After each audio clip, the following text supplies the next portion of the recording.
Hello everyone, welcome to my YouTube channel Study Point 91. Here we discuss about education. A famous personality, Nelson Mandela, says that education is the most powerful weapon which you can use to change the world. हमारे समाज में शिक्षा एक ऐसा हथियार है जिसके बदौलत एक गरीब अपनी सारी आवश्यकताओं की पूर्ति कर सकता है। वह सिर्फ शिक्षा के ही बदौलत अपने आप को आगे बढ़ा सकता है। आइए हम आप सभी को एक ऐसे समाजसेवी, एक उभरते हुए नेता से रूबरू कराते हैं जो अपनी सामाजिक पहलू के व्यक्तित्व पर एक अपनी अलग पहचान बना के रखे हैं। मिलते हैं रवि सिन्हा जी से, जो एक सुप्रसिद्ध सामाजिक कार्यकर्ता के रूप में उभरे हैं। नमस्कार रवि सिन्हा जी। नमस्कार। सबसे पहली बात कि हम चाहेंगे कि हमारे जो YouTube के नए दर्शक हैं, आप उनका अपना परिचय बताएं कि वो लोग आपको पूर्ण रूप से जान लें। धन्यवाद। सबसे पहले हम आपका धन्यवाद देते हैं जो आपने अपने YouTube चैनल के माध्यम से हमें मौका दिया, और जितने भी हमारे श्रोता हैं जो वीडियो देखेंगे दर्शक, उनका हम अभिवादन करते हैं। और उसके अलावा जो हमारा परिचय है उसके बारे में मैं दो शब्द कहना चाहूँगा कि पहले हम अपनी शिक्षा के बारे में बात करेंगे। हमारा जो शिक्षा दीक्षा जो हुआ है वो यूपी बोर्ड से हुआ है। हमने high school intermediate UP board से किया है। उसके बाद हमारा ग्रेजुएशन बीएससी मैथमेटिक्स इलाहाबाद विश्वविद्यालय से हुआ है। उसके बाद हमारा higher education MSc information technology हमने Sikkim Manipal university regular centre Delhi से किया है। उसके बाद मैंने सॉफ्टवेयर इंजीनियरिंग किया है। सॉफ्टवेयर इंजीनियरिंग करने के बाद हमारा जो पहला जॉब लगा था भारतीय एयरटेल लिमिटेड में, मैं उसमें सीनियर टेक्निकल ऑफिसर था। और हमारा लास्ट जॉब 2012 में रिलायंस कम्युनिकेशन में असिस्टेंट मैनेजर था। और स्टार्टिंग से ही हमारा एक सामाजिक और एक राजनीतिक रुचि कारण हमें लगा कि कुछ समाज में बदलाव की जरूरत है, जिसके लिए हम टोटली 100% समाज में समर्पित हो गए और सामाजिक कार्यों में लग गए। धन्यवाद। अभी आपने समाज से जुड़े हुए सारी बातों को बताया, अपने शिक्षा को अपने जोड़कर बताया। रवि जी, हम सब दर्शक ये बात जानना चाहते हैं कि एक समाजसेवी के रूप में आपने शिक्षा को कितने करीब से देखा है? आपकी नजर में शिक्षा का महत्व क्या है? बहुत अच्छा क्वेश्चन है आपका। हमारी नज़र में शिक्षा का महत्व, हमारी सबसे पहली प्राथमिकता ही शिक्षा है, क्योंकि शिक्षा है तभी हम हैं। क्योंकि बिना शिक्षा के हम अपने समाज को, अपने राष्ट्र को हम कभी भी डेवलप नहीं कर सकते हैं। कहने का मतलब हमारा ये है कि शिक्षा एक इतना इम्पोर्टेंट चीज़ है जिससे हम एक जनरेशन को चेंज करते हैं। और आज समानता यही देखा जाता है। मैं राजनीति में हूँ, इसलिए मैं राजनीति की बात करूँगा। जितने भी राजनीतिज्ञ आते हैं, जितने भी नेता आते हैं, जितने भी जनप्रतिनिधि आते हैं, उनका शिक्षा के प्रति उदासीन रवैया होता है। हमें लगता है कि बिहार के, मैं अन्य प्रदेशों की बात करता हूँ, शिक्षा में जितने भी समाजसेवी हैं या जनप्रतिनिधि हैं, नेता हैं, चाहे वो विधायक हो, सांसद हो, मंत्री हो, किसी का ध्यान शिक्षा पे जाता नहीं है। जो कि सबसे इम्पोर्टेंट शिक्षा ही हमारा है, जिससे हम अपने आप को, अपने समाज को डेवलप कर सकते हैं, चेंज कर सकते हैं। और आज सबसे जरूरी चीज़ है कि हम शिक्षा को बढ़ावा दें। इसके लिए हमारे पास कई तरीके हैं और उसमें मैं थोड़ा प्रकाश डालना चाहूँगा, क्योंकि अभी हम बक्सर जिला में हैं और हमें लगता है कि बक्सर जिला में ऐसे शिक्षकों का समूह है जो कि काफ़ी मल्टी टैलेंटेड है, गुणवान है, जिनके अंदर बहुत क्षमता है, जो कि बहुत कुछ कर सकते हैं। लेकिन थोड़ा सा इम्प्रूवमेंट की जरूरत है। हमें लगता है कि संसाधन जरूर है, कहीं ना कहीं इंफ्रास्ट्रक्चर और प्लेटफॉर्म की जरूरत है कि कुछ ऐसे शिक्षक हैं, मैं नाम किसी का नहीं लूँगा क्योंकि नाम लेने से व्यक्तिगत शिक्षक का नाम कहा जाएगा, लेकिन ऐसे कुछ शिक्षक हैं हमारे डुमरांव में भी, मैं बक्सर में देखता हूँ, जिनके अंदर वो क्षमता है कि एक प्रतियोगी परीक्षा को निकाल सकते हैं, वो ऐसी तैयारी करवा सकते हैं। मैं देखता हूँ जनरली ऐसा होता है, कोई स्टूडेंट 10+2 इंटरमीडिएट पास करता है, तैयारी के लिए वो राजस्थान, कोटा, दिल्ली, बॉम्बे, पटना, जनरली ऐसा ही होता है, जाता है तैयारी के लिए। लेकिन क्या वहाँ पे हम यही कहा जाते हैं, जो राजस्थान में टीचर्स हैं, जो शिक्षक हैं, वो हमारे यूपी बिहार से ही होते हैं, हमारे अपनों के बीच शिक्षक होते हैं, वही अपने आप को डेवलप करके इंप्रूव करके जाकर वहाँ पढ़ाते हैं। तो हमारा एक सपना है कि अपने बक्सर जिला को, खासकर डुमरांव में, मैं हूँ तो डुमरांव की बात करूँगा, एक एजुकेशन हब बनाया जाए, शिक्षा केंद्र।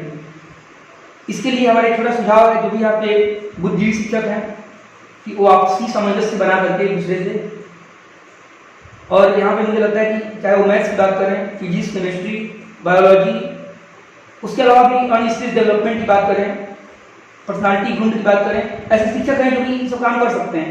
थोड़ा सा उनके अंदर डेवलप करने की जरूरत है, स्किल्स डालने की जरूरत है, तो कुछ हमारे स्टूडेंट्स को भी अपने स्तर को थोड़ा सा बढ़ाने की जरूरत है। अगर स्टूडेंट जब आते हैं, गार्जियंस है, उनको भी हमारे शिक्षकों को विश्वास करना होगा कि हमारे शिक्षकों के पास वो क्षमता है, तो हम अपने डुमरांव में ही एक बढ़िया एजुकेशन बना सकते हैं कि बच्चों को बाहर जाना न पड़े तैयारी करने के लिए। मुझे लगता है कि जनरली IIT, PMT, JEE, उसके अलावा UPSC, SSC, banking, railway, PO etcetera, ऐसे ढेर सारे प्रतियोगी परीक्षाएं हैं, NDA वगैरह, इसके लिए बच्चे जाते हैं बाहर। तो मुझे लगता है कि टीचर्स को भी इम्प्रूव करके और अपने आप को स्थापित करना होगा, और हम अपने डुमरांव में ऐसा एक सेंटर बनाएं जिससे हम ये तैयारी करवा सकें। उसके अलावा हमें लगता है कि जो भी स्टूडेंट्स हैं, सब स्टूडेंट सक्षम नहीं बाहर जाए, अपने आप पैसे इकोनॉमिकली बहुत कमजोर है, फिर भी जनरली 60% में बात करूँ जो हमारा परिवेश है, कि उनके पेरेंट्स इतने सक्षम नहीं होते बच्चों को बाहर भेज सकें, क्योंकि इतना कॉस्टली शिक्षा, एजुकेशन भी कॉस्टली हो गया है। फी के अलावा कम से कम 10,000 रुपये बच्चों के रहने खाने का लगता है, तो कहीं ना कहीं वो चीज़ हमारा बचेगा।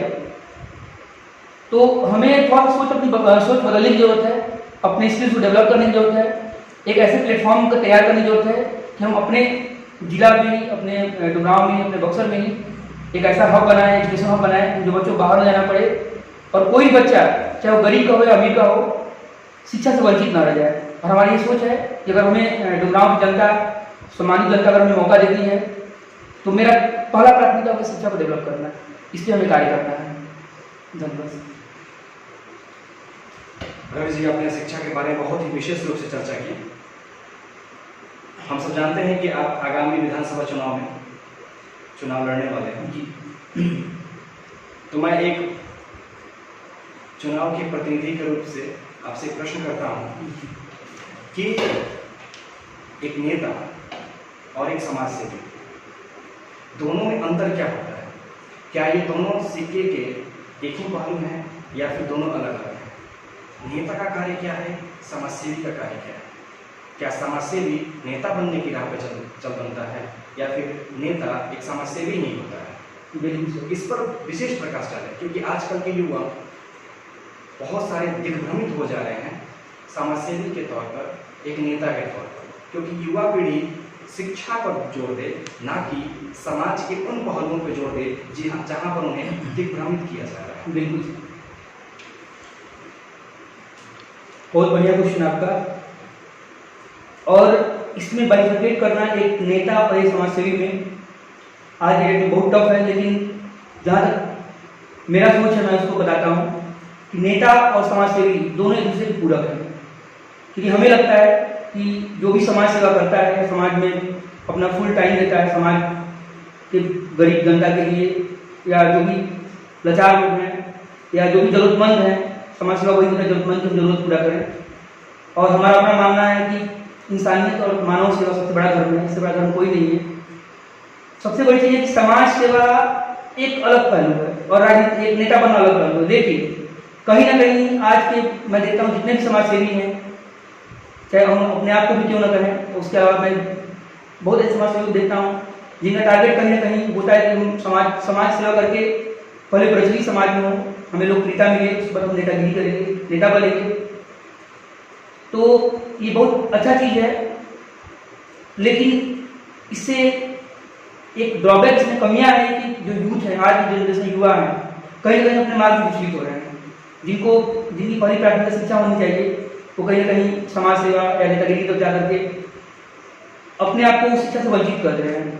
समाज सेवा करना बुरा नहीं है, लेकिन एक अच्छे समाज सेवी और एक अच्छे राजनीतिक और नेता बनने के लिए सबसे पहले हमें शिक्षित इंसान होना जरूरी है।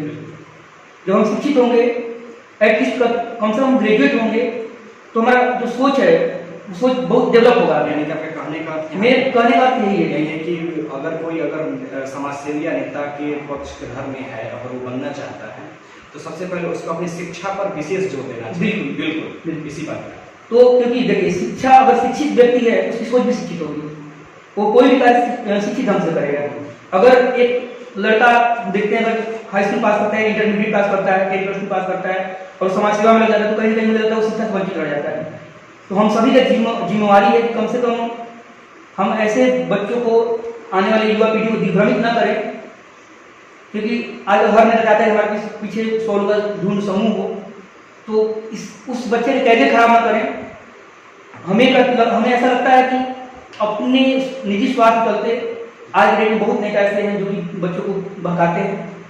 आप अगर अच्छा कार्य कर रहे हैं तो ऑटोमेटिकली बच्चे के समाज के हर लोग आपसे जुड़ेंगे, उनके गार्जियन भी जुड़ेंगे, शिक्षक भी जुड़ेंगे, हर क्षेत्र के लोग जुड़ेंगे। अपने आप को डेवलप करिए। और मैं आज के युवा पीढ़ी को एक मैसेज भी देना चाहता हूँ, पहले आप अपनी शिक्षा को प्रधानता दीजिए। आप शिक्षित बनेंगे, आप एक इंजीनियर बनेंगे, डॉक्टर बनेंगे या ग्रेजुएट पर्सन बनेंगे, आपकी सोच अच्छा रहे, एक मिच्योरिटी आएगी, आप परिपक्व हो जाएंगे। उसके बाद आप समाज सेवा में जितना जाना चाहते हैं, राजनीति जाना चाहते हैं। क्योंकि मुझे ऐसा लगता है कि समाज सेवी राजनीति में जाने के लिए लोग समाज सेवा करते हैं, सही है। कहीं तो उनका निजी स्वार्थ छुपा रहता है। मैं ये नहीं कहूँगा मैं स्वार्थी नहीं हूँ, मैं भी स्वार्थी हूँ, लेकिन हमारा सोच ये होना चाहिए, अगर हम राजनीति में जाते भी हैं तो हम उस लेवल पे जाए कि एक पीढ़ी को, एक समाज को हम दूसरे दिशा में ले जाए, डेवलप करें, उनको एक चेंजिंग करें। आज तो हर नेता आते हैं, बात करते हैं सड़क बनवा देंगे, लाइट नली बनवा देंगे, हम ये पार्क बनवाएंगे, तो मस्जिद बनवा देंगे, मंदिर बनवा देंगे। सर, ये तो हमारी योजना में होता है, ये हम खास नहीं करेंगे, तो करना ही करना है। लेकिन अगर हम एक पीढ़ी को डेवलप करते हैं, शिक्षा को बढ़ावा देते हैं, तो सबसे बड़ी प्राथमिकता हमारी होनी चाहिए कि हम समाज को डेवलप करें, ना कि अपने आप को। बहुत अच्छी बात। और एक प्रश्न हमारा है कि राजनीति का रूप कैसा होना चाहिए? स्ट्रक्चर जी, रूप उसका किस प्रकार होना चाहिए? कई जगह पे हम देख रहे हैं कि राजनीति का एक रूप धर्म से जोड़ दिया जाता है, और एक जगह राजनीति को जोड़ दिया गया है विकास से, शिक्षा से जोड़ा गया है। तो देखिए, बहुत सारे लोगों से हम बातचीत करेंगे तो वो शिक्षा और विकास की बातें करते हैं कि शिक्षा होना चाहिए, विकास होना चाहिए, और कहीं कहीं धर्म से जोड़ के उस चीज़ को राजनीति के रूप में पहलू लाते हैं। हमने कभी ये नहीं कहा कि कोई भी धर्म खराब है, क्योंकि हर धर्म की शिक्षा यही है कि सबसे पहले इंसानियत की प्राथमिकता है, इंसान होना चाहिए, और इंसानियत ही पहली शिक्षा की सीढ़ी है। तो हमारा प्रश्न ये है कि राजनीति का स्वरूप धर्मवाद से जुड़ा हुआ है या फिर विकास या शिक्षा से जुड़ा हुआ है? वो भी आज की राजनीति, भारत के आजाद हुए आज के 70 वर्ष बीत चुके हैं, तो फिर भी राजनीति किस प्रकार की स्वरूप अभी अपने अंदर वो निचोड़े हुए हैं? जी, बहुत बेहतरीन क्वेश्चन है आपका। और आज के दौर में, आज के जो कुछ सालों से मैं किसी व्यक्तिगत वो नहीं कर रहा हूँ, मैं बता रहा हूँ, जितने भी युवा पीढ़ी हैं आजकल ध्रुवीकरण की राजनीति पढ़ रहे हैं। ध्रुवीकरण का मतलब ज़्यादा लोग हिंदू मुस्लिम के बारे में बात करते हैं। जिस युवाओं को, एक यूथ का उम्र क्या होता है, 20 से 30 साल का उम्र होता है, उस 20 से 30 साल की उम्र में उस युवा को शिक्षा के बारे में बात करना चाहिए, स्वास्थ्य के बारे में बात करना चाहिए, रोजगार के बारे में बात करना चाहिए, इकोनॉमी के बारे में बात करना चाहिए, और देश की अर्थव्यवस्था के बारे में बात करना चाहिए। वो युवा, एक मैं देखता हूँ ट्रेंड से चल गया है, हिंदू मुस्लिम, हम कट्टर हिंदू हैं, हम कट्टर मुस्लिम हैं। तो हमारा यही मैसेज है कि हिंदू मुस्लिम करने से हम आगे नहीं बढ़ पाएंगे, हम डेवलप नहीं कर पाएंगे। सभी को अपने धर्म पे गर्व है, हमें भी गर्व है, मैं हिंदू हूँ और हमें अभिमान है अपने धर्म पे। जो मुस्लिम है उसको भी अपने धर्म पे गर्व होना चाहिए, वो मुस्लिम है। लेकिन ऐसा नहीं कि ऐसा कभी नहीं होना चाहिए कि हम अपने धर्म के आड़ में दूसरे धर्म को भावनाओं को ठेस पहुँचाएं, वो हमें ठेस पहुँचाएं। हमें एक सामंजस्य स्थापित करके चलना चाहिए कि हमारा देश लोग अनेकता में एकता, एक सबसे खूबसूरत लोकतंत्र, एक धर्मनिरपेक्ष देश है। लेकिन आज के युवा कहीं ना कहीं अपने रास्ते से भटक रहे हैं, जहाँ उनको शिक्षा के बारे में बात करना चाहिए, स्वास्थ्य, इकोनॉमी, रोजगार, कहीं ना कहीं हिंदू मुस्लिम बात बहुत दर्द होता है इस बातों सुनकर, क्योंकि कहीं ना कहीं ये सब बातें करके वो अपना आने वाला भविष्य खराब कर रहे हैं। जिस उम्र में हमें शिक्षा की बात करना है, सोचना चाहिए कैसे पढ़ना है, क्या बनना है, कोई एक गोल होना चाहिए, एक लक्ष्य होना चाहिए, उसमें हम हिंदू मुस्लिम करेंगे तो शायद समाज में अराजकता फैलेगा, इससे कोई फायदा नहीं होगा। तो मेरा यही एक मैसेज है युवाओं के लिए, सबको अपना धर्म प्यारा होता है, सबको अपना धर्म पे गर्व होता है, अच्छी बात है, हम भी अपना धर्म मानते हैं, हमें भी गर्व है। लेकिन सबसे पहली प्राथमिकता आपका शिक्षा है, आपको शिक्षा पर ध्यान दीजिए, आप अच्छे शिक्षकों के मार्गदर्शन लीजिए, आप उनके पास जाइए, उनसे कुछ सीखिए, देश की इकोनॉमी के बारे में सोचिए, अर्थव्यवस्था कहाँ जा रहा है, इकोनॉमी कैसे सही होगा, देश में बेरोजगारी बढ़ रहा है, कैसे रोजगार मिलेगा, उसके बारे में कुछ एक अलग सोच रखिए। और हमें लगता है कि ये हमारे देश का दुर्भाग्य है कि हम हिंदू मुस्लिम बारे में ज़्यादा बात करते हैं। अच्छा रवि जी, हमारा अगला प्रश्न ये है जी कि हमने बहुत जगह स्लोगन सुना है, नारेबाजी वगैरह है कि बिहार में बहार है और पता नहीं क्या क्या रहता है। जी बिल्कुल, हमें उन सब कॉलों पे नहीं मूवमेंट करना। जी हम बस सबसे पूछना चाहते हैं कि बिहार में बहार है और युवा बेरोजगार है, तो बेरोजगारी और स्वास्थ्य, ये दो सबसे बड़ी समस्याएं हमारे समाज में उभरी हुई है। जी बिल्कुल बिल्कुल, इन दोनों को आप इस प्रकार हमारे सामने प्रस्तुत करें कि जैसे वो शिक्षा से जुड़ी हुई है। अगर व्यक्ति शिक्षित हो गया तो बेरोजगारी को कैसे दूर कर सकता है, अपने स्वास्थ्य को कैसे दूर कर सकता है। जनसंख्या तो बहुत बड़ी बात हो गई हमारी, जनसंख्या पे कंट्रोल नियंत्रण करना एक अलग पहलू हो गया। लेकिन पहले पहलू ये होता है कि जो भी है बेरोजगारी और स्वास्थ्य, इस चीज पे अगर आपको मौका दिया जाता है, जी बिल्कुल, आने वाले चुनाव में अगर आपको मौका मिला तो आप इन दोनों पहलुओं पर किस प्रकार अपनी राय रखेंगे और किस प्रकार के कार्य करने की प्राथमिकता देंगे, बेरोजगारी और स्वास्थ्य दोनों? धन्यवाद सर, और बढ़िया क्वेश्चन है। देखिए, जो हमारा मानना है बेरोजगारी, स्वास्थ्य, गरीबी, इस सब का एक मूल है शिक्षा। अगर हम शिक्षित होते हैं, देखिए मैं 12 शिक्षा पे ही आ रहा हूँ, अगर हम शिक्षित हैं हमारा सोच शिक्षित होगा, हमारा सोच डेवलप करेगा। एक शिक्षित इंसान अपना, हमारा बेसिक नीड क्या होता है, रोटी कपड़ा मकान। एक शिक्षित इंसान को पता है कि हमें कैसे रोटी कमाना है, कैसे हमें कपड़े पहनने हैं, कैसे घर में रहना है। एक शिक्षा मेन उसका जड़ शिक्षा है। अगर हम शिक्षित हैं तो हमारा सोच अलग होगा। और रही बात, ये बहुत बड़ी समस्या हमारे देश की है, चाहे बिहार की बात करें या अपने पूरे राज्यों देश की बात करें तो बेरोजगारी बहुत बड़ी समस्या है। मेन समस्या यही है बेरोजगारी जी, और स्वास्थ्य देख ही रहे हैं। आज जो महामारी का जो दौर चल रहा है, कोरोना का जो दौर चल रहा है, इसमें स्वास्थ्य के तौर पे हम इतने पिछड़े जा चुके हैं। जी, और आने वाले 10 साल तो लगता है कि हमें और पिछड़ा कर देंगे। बिल्कुल बिल्कुल। तो हमारे जो नेता हैं वो बेरोजगारी स्वास्थ्य पे किस प्रकार से फोकस करें? देखिए, अगर हमें दुनिया सामान्य का मौका देती है, हमारे पास 2-3 आइडिया हैं जो आपसे मैं शेयर करना चाहता हूँ। इम्प्रूवमेंट कैसे होगा? मैं सबसे पहले रोजगार की बात करूँ। देखिए, गवर्नमेंट को इस पर कार्य करना होगा। देखिए, सिस्टम में अभी हमें ये लगता है कि हमें सिस्टम में जाना चाहिए। सिस्टम में क्यों जाना चाहिए? आपको अगर हम आपसे वोट मांगने आते हैं तब हमें वोट क्यों करेंगे? सबसे पहला क्वेश्चन, रवि सिन्हा आपको वोट क्यों दें? आपको वोट क्यों करें? क्यों दें? पहला प्रश्न है। तो मैं उसी बारे बात करता हूँ कि अगर आप हमें मौका देते हैं तो सबसे पहला मेरा वो कि हम अगर सरकार में जाते हैं, अगर सरकार के पार्ट बंद बाहर से जिला कर कुछ नहीं होने वाला है। लाठीचार्ज होगा, अनशन बैठेंगे, धरना होगा, 10 दिन मीडिया में आएंगे, खबर में आएंगे, खत्म हो जाएंगे। लेकिन अगर हम सिस्टम का पार्ट बनते हैं तो सबसे पहले रोजगार के बारे में बात करें तो हमारा श्रम मंत्रालय होता है, इसके लिए एक अलग मंत्रालय बना है, श्रम मंत्रालय।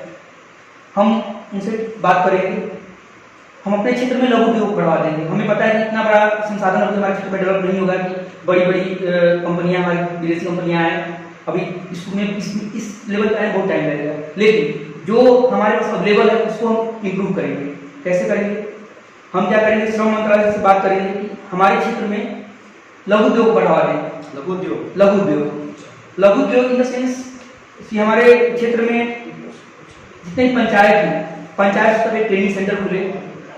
और जैसे हम देखते हैं कि हरियाणा में, राजस्थान में, पंजाब में, दिल्ली में भी हम देखे हैं, कुछ ऐसे स्टेट्स हैं जहाँ पे लघु उद्योग के थ्रू लोग पैसे कमा रहे हैं। एक मैं एग्जाम्पल लेता हूँ, अगर इससे हमारे ट्रेनिंग सेंटर खुलता है हमारे यहाँ पे, उसमें क्या होगा कि एक बैंक से टाइप करके हम छोटा मोटा लोन प्रोवाइड कराएंगे, 20,000 लोन प्रोवाइड करेंगे।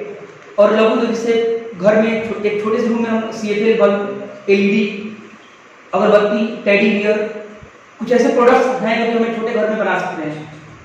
फिर उससे हम क्या करेंगे, मार्केट से टाइप करके एक पैकेजिंग ब्रांडिंग करके उसको मार्केट में बेच सकते हैं। मतलब जो यूथ बाहर घूमते हैं, दिन भर फालतू घूमते हैं, जो महिलाएं घर का कार्य करके घर में बैठती हैं, दिन भर फालतू बातें करती हैं, वो लोग अगर 5-6 घंटा अपना कार्य करें, मैं दिल्ली में देखा हूँ कि लघु उद्योग के थ्रू हम 10 से 20 हज़ार अपना आराम से बना सकते हैं।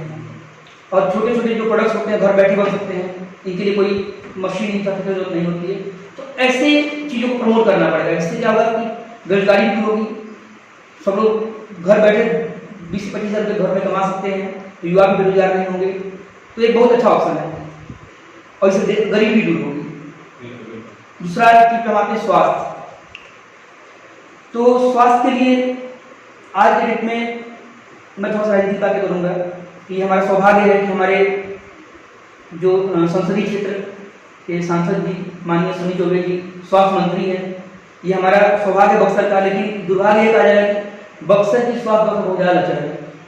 आज के डेट में ऐसे कुछ एग्जाम्पल्स हैं कि केवल डॉक्टर्स और मेडिसिन के अभाव में बहुत लोग जाने चली गई, चाहे वो मंडल हॉस्पिटल हो, चाहे बक्सर सदर हॉस्पिटल हो।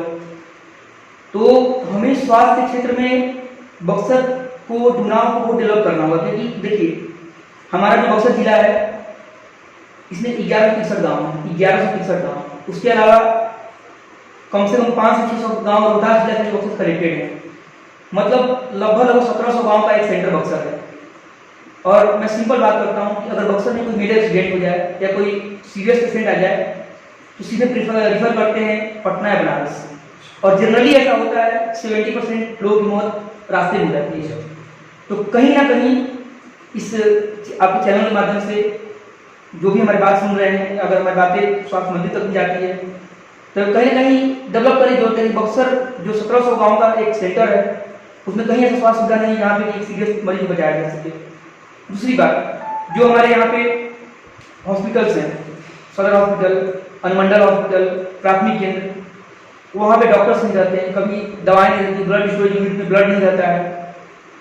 तो इसी पे कार्य करने की जरूरत है, क्योंकि आज के डेट में हर गरीब परिवार सक्षम नहीं है कि जाकर प्राइवेट हॉस्पिटल में इतनी कॉस्टली मेडिकल मेंटेन कर सके।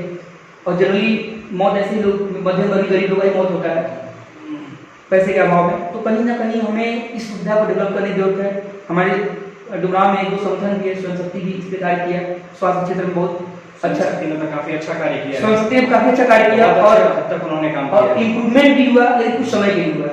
लेकिन फिर आज भी वही कंडीशन होती है। लेकिन वैसे युवाओं को हम तारीफ करना चाहेंगे, बिल्कुल तारीफ करते हैं।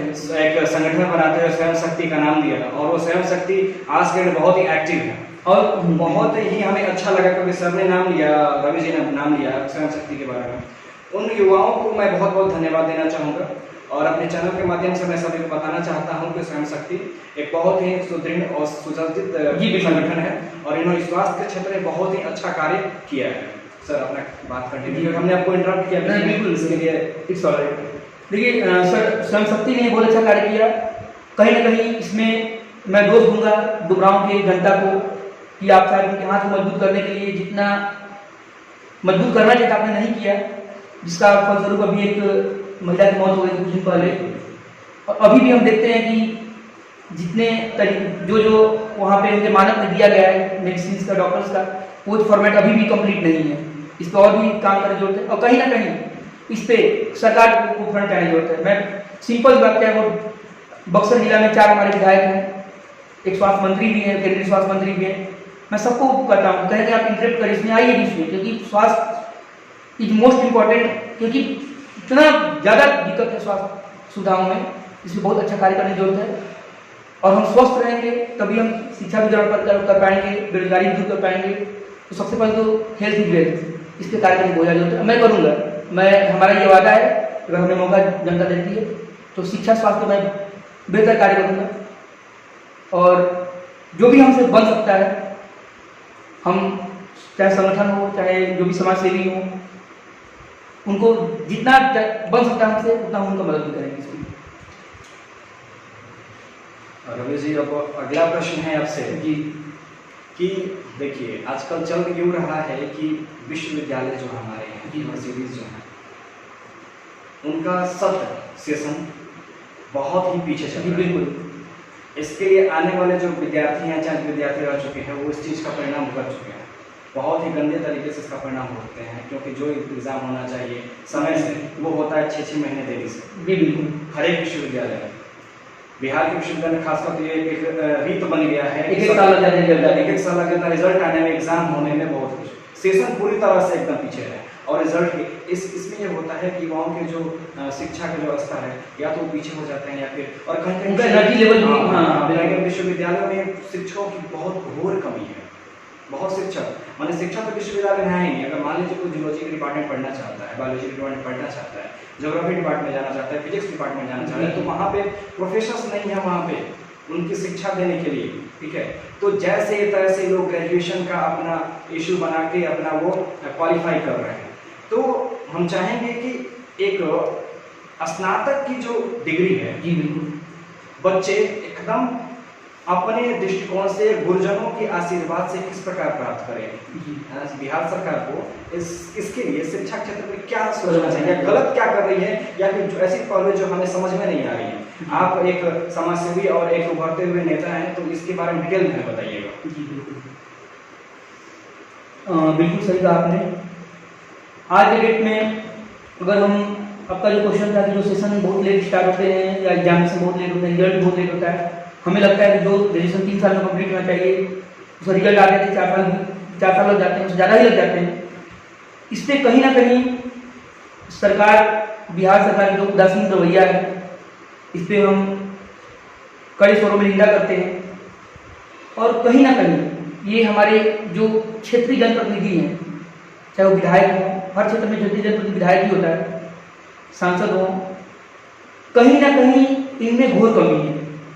ये सदन में बैठते हैं, हम बाहर से कुछ भी कर सकते हैं, हमारी आवाज़ मीडिया तक आ जाती है, लोग लाइटली लेते हैं, लेकिन आप सदन में जाकर बैठते हैं, स्पीकर समक्ष अपनी बातों का आप रखिए और इन सब मुद्दों पे आप उठाइए। सड़क बन जाएगा, बिजली आ जाएगी, नली बन जाएगा, ये सरकारी योजनाएं होती है, प्रधानमंत्री योजना, मुख्यमंत्री योजना, लेकिन शिक्षा का लेवल बहुत ही गंदा है, बहुत ही उदासीन रवैया सरकार की है। और इसमें कहीं कहीं हम इसमें जो सबसे बड़ी कमी हम क्षेत्रीय जनप्रतिनिधि मानते हैं, चाहे वो किसी भी लेवल के जनप्रतिनिधि हो। शिक्षा को मैंने तक कोई प्रमोट करने की बात करता है, कोई बढ़ावा देने की बात करता है, जिसका रिजल्ट आने वाले भविष्य पे हमारा पड़ता है। जो भी हमारे स्टूडेंट्स हैं, एक अग्रेसिव होता है, एक अग्रेसन होता है उनके अंदर पढ़ने का, एक वो होता है, लेकिन कहीं ना कहीं पिछली बार 1-2 बार सही हो गया है कि रिजल्ट में भी गड़बड़ी हो गया था। काफ़ी अच्छे स्टूडेंट्स जिनके जो है क्वालिफाइड स्टूडेंट थे, उनका देखे 2-3 नंबर, 0 नंबर, 30 सब्जेक्ट में आया है। हाँ, तो कहीं ना कहीं इसमें सरकार की बहुत उदासीन रवैया है। इसमें हमारे क्षेत्रीय जनप्रतिनिधियों को कार्य करना चाहिए। हमारे अगर आप विधायक हैं तो कहीं ना कहीं उस क्षेत्र के टोटल आप राजा हैं। और एक राजधर्म की अगर बात करें तो आज के डेट में शिक्षा, स्वास्थ्य, रोजगार, गरीबी, एक प्रजा अपनी संतान की तरह होता है, और संतान का जो कष्ट होता है, उस कष्ट को हर प्रतिनिधि को दूर करने का एक दायित्व होता है। क्योंकि जनप्रतिनिधि का कोई परिवार, कोई बेटा, कोई वो नहीं होता है, पूरी जनता उसकी बेटे बराबर होती है। तो कहीं ना कहीं जनप्रतिनिधि की कमी है, कहीं कहीं उस क्षेत्र के विधायक की कमी है, उस क्षेत्र के जिला पार्षद की कमी है कि हम लोग शिक्षा को एक लचर अवस्था में छोड़ दिए हैं। और इसी का रिजल्ट है कि आज विश्वविद्यालय में भी शिक्षण टाइम पे नहीं पाते, विश्वविद्यालय में टीचर्स अवेलेबल नहीं है, और जहाँ पे किसी कॉलेज में टीचर नहीं है, कहीं पे इंफ्रास्ट्रक्चर की कमी है। अब सरकारी स्कूल में देखिए बरसात में पानी लगे रहते हैं, कहीं बोर्ड की व्यवस्था नहीं है, कहीं टाइम पे टीचर्स नहीं आते, कहीं प्रिंसिपल, तो बहुत ही लचर अवस्था है। इस पर बहुत ज़्यादा कार्य करने की जरूरत है। अगर हम इस पर कार्य नहीं किए तो यही स्थिति आने वाले 50 सालों में रह जाएगी, जो कि हमारे देश के लिए जो विकसित राह पे चलो, विकसित ही रह पाएंगे, कभी भी डेवलप्ड कंट्री नहीं बन पाएंगे, विकासशील हैं, विकसित नहीं बन पाएंगे। और इस क्षेत्र में आप अगर एब्रॉड की बात करें, रशिया, अमेरिका, चाइना, रूस, अब उनका शिक्षा स्वास्थ्य देखिए किस लेवल पे है, और हम उस रैंकिंग में कहाँ पे हैं। तो कहीं कहीं इसमें समाज सेवियों की, इसमें कहीं कहीं जनप्रतिनिधि, हमारे स्थानीय विधायक, सांसद, हर क्षेत्र की मैं बात करता हूँ, उनकी कहीं कहीं ये इग्नोरेंस की जो कि हमें पीछे लेके जा रही है शिक्षा क्षेत्र में। और इस पर अगर हमें मौका मिलता है तो हम जरूर इस पर आवाज उठाएंगे, ये हमारा वादा है। धन्यवाद सर। अब अंतिम क्वेश्चन की तरफ, प्रश्न की तरफ हम जा रहे हैं। रवि जी, हम एक शिक्षक होने के नाते हमने बहुत सारे पहलुओं को देखा है, बहुत सारे पहलुओं को समझा भी है। बहुत सारी जो बच्चियां हैं, क्योंकि आजकल सरकार नारी शिक्षा को बहुत ही ज़्यादा तेज़ी से बढ़ावा देने के बारे में सोचती है, तो हम देख रहे हैं कि जो बच्चियां हैं जो अभी ग्रामीण क्षेत्र में रहती हैं, उनको उनके अभिभावक, जिनके गार्जियंस हैं, बहुत ही एक मतलब कि क्या बोलते हैं, मेधावी छात्राएं जो होती हैं, उनको मौका नहीं मिल पाता है कि वो बाहर जाके अपनी पढ़ाई को पूरी करें, अपनी प्रतिभा को निखार सकें। तो हम चाहेंगे कि आप अपने कुछ एक संदेश के माध्यम से उन अभिभावकों तक ये बात पहुँचाएं कि वो बच्चियाँ जो मेधावी हैं और अपनी प्रतिभा के बल पर हमारे राज्य, देश को अंतर्राष्ट्रीय पहचान दिला सकते हैं, जी बिल्कुल, उनके बारे में अभिभावकों को ज़रा जागरूक करने का प्रयास करें अपने माध्यम से। बिल्कुल सही बात कहा आपने।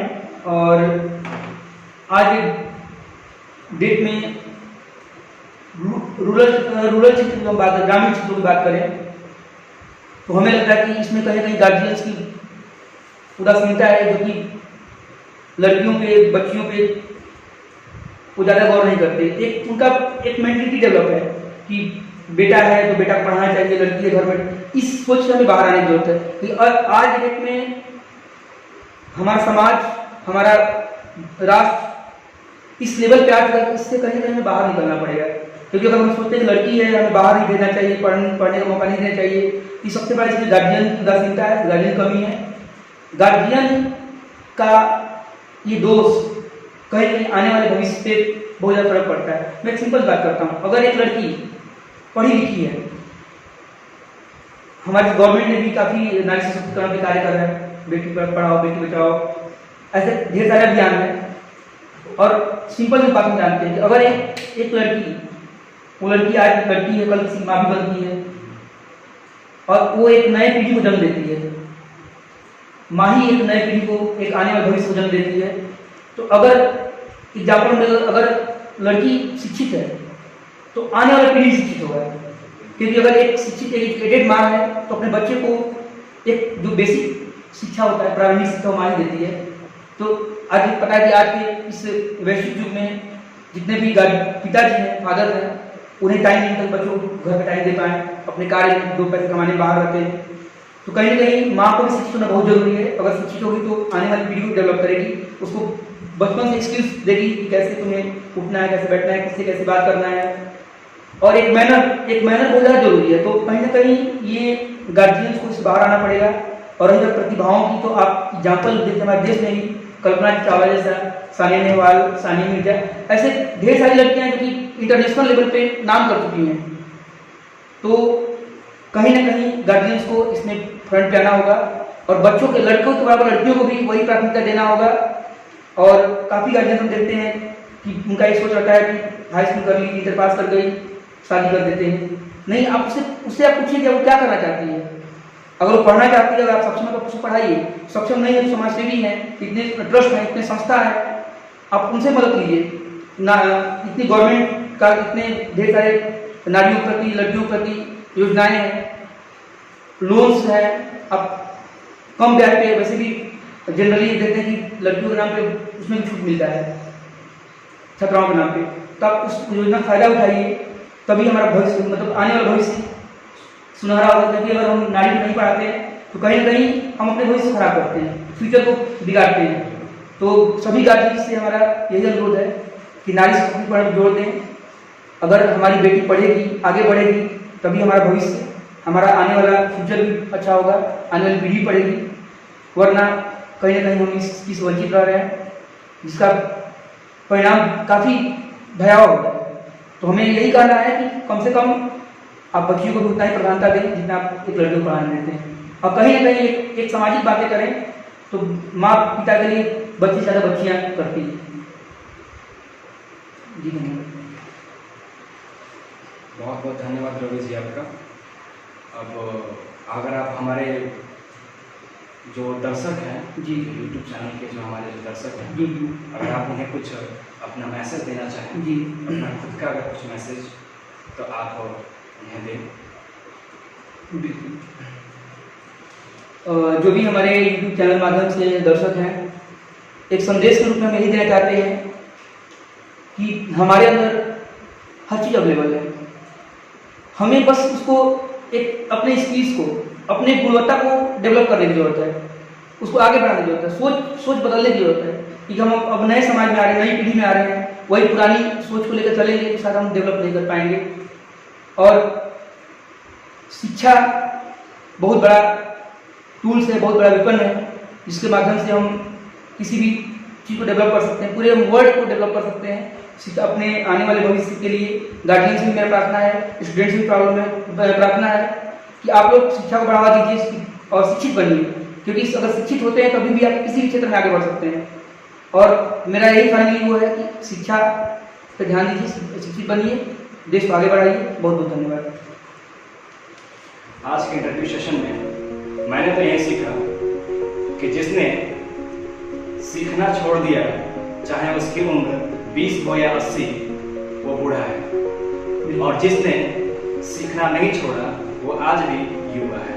तो मैं तमाम युवाओं को अपने YouTube चैनल के माध्यम से बताना चाहूँगा कि आप अध्ययनशील रहें, शिक्षित बने और एक शिक्षित समाज की स्थापना करें। इसी के साथ ये मेरा इंटरव्यू सेशन कंप्लीट होता है। धन्यवाद। जी बहुत बहुत धन्यवाद।